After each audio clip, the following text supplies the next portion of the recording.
This video is made possible by our generous supporters on Patreon. Check out patreon.com/NWR for all the details.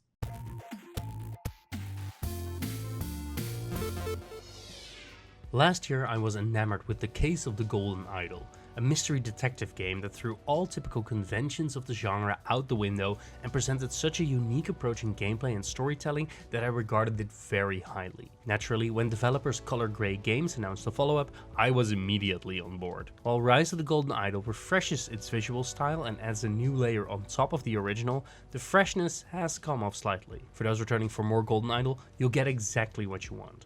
But don't expect a lot of new innovations. For those who missed out, in Rise of the Golden Idol you play as an omnipotent detective.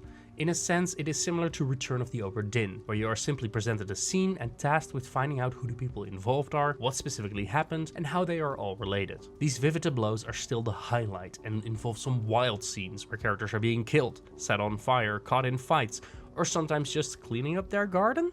As you dig deeper into these scenes, you find specific words, names and verbs that you can enter in an overview. Every scene is completed when you figure out what happened to who. Optionally, you can figure out who all the involved people are and their internal motivations for their actions. It becomes a detective game where all the clues are always right in front of you, but the game is mostly taking place inside your head as you put together the individual clues.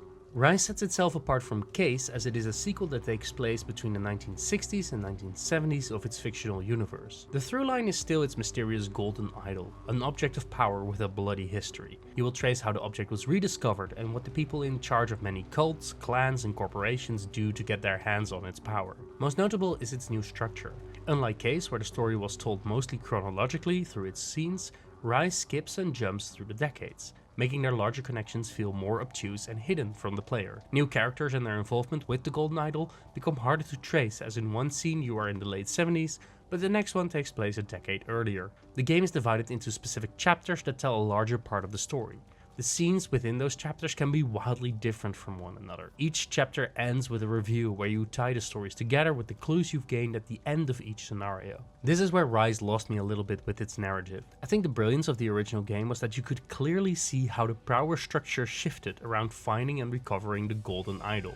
But with its time jumps backwards and forwards, Rise made it very hard for me to keep track of its overall story. Compounded with the fact that the gameplay hasn't really changed between Case and Rise, and I had to really push myself to keep engaged with the game. The difficulty also wildly varies, with some scenarios being pretty straightforward, while others within the same chapter could be a real spike in finding the right words and clues to keep track of who's who. Finally, the switch controls just didn't quite feel right in docked mode. Moving the cursor to select and swap words was a bit slow, and using the D-pad became very tedious as sometimes it would skip over certain interactive options. The lists of words can become very long and can be hard to navigate, especially when you need to flip to the next page of words by moving the cursor all the way down to the second tab and then moving it back up again to select the first word. With a game dedicated to placing words in the correct position, it did become a bit of a hassle at times and turned into slight frustration.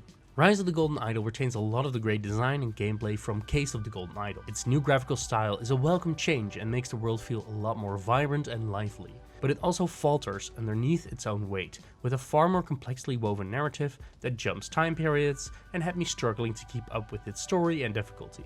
The lack of a real gameplay innovation made me notice the repetitive nature of Rise of the Golden Idol. While I am sure that fans will still eat up what is being served here, I did have to push myself at times to stick with the game to its ending. There's plenty to enjoy here, but the brilliant pacing, focus and storytelling from Case of the Golden Idol looms large over its sequel. It's a shame it doesn't live up to that potential, while still reinforcing the great ideas that are the foundation of the gameplay. Let's hope that the Golden Idol shows up once more in the future to bring both styles together for a spectacular conclusion.